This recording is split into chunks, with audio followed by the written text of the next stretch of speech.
দেশের খাবারের দোকানগুলোর সাথে যেন ওই কায়রোর খাবারের দোকানের অনেকটাই মিল রয়েছে। আমাদের এ পর্বের পাঠ এখানেই সমাপ্ত করছি।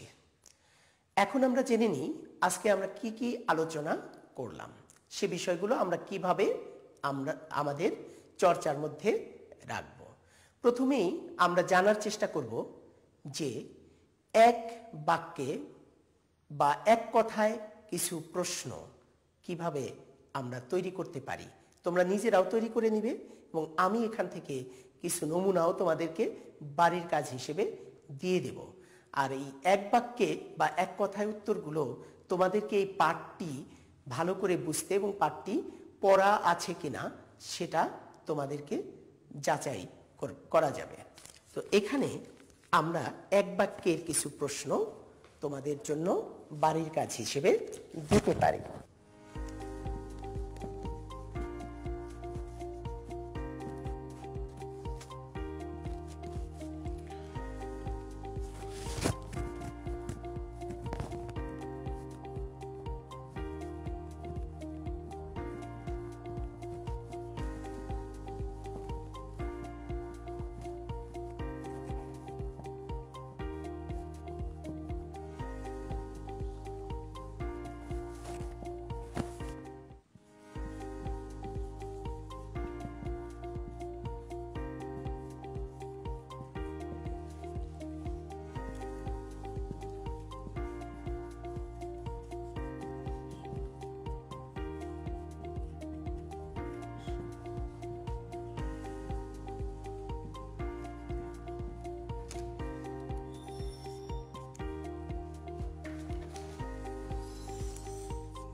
সুয়েজ বন্দর ভূমধ্য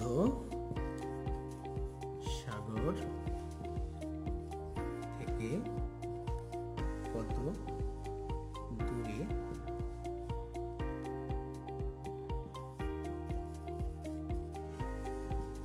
অবস্থিত?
এতক্ষণ যে পাঠটি উপভোগ করলে, অর্থাৎ নীলনদ আর পিরামিডের দেশ এর একটি অংশ, সেখানে পাঠের জন্য আমরা যে বিষয়গুলো উপস্থাপন করেছি, যে পাঠটি আমরা বুঝিয়ে যে উপস্থাপন করেছি, এর মধ্য থেকে তোমাদের বাড়ির কাজ হিসেবে বা চর্চার জন্য তোমাদেরকে 5টি প্রশ্ন উত্তর করার জন্য দেয়া হলো। এটি তোমরা যখন বিদ্যালয় খুলবে তখন তোমরা তোমাদের বিষয় শিক্ষককে দেখিয়ে নেবে। সুপ্রিয় শিক্ষার্থীবৃন্দ, আমার ঘরে আমার স্কুল এর আজকের এই পাঠটি তোমরা কিশোর বাতায়ন পেজে উপভোগ করতে পারো।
কি দেখে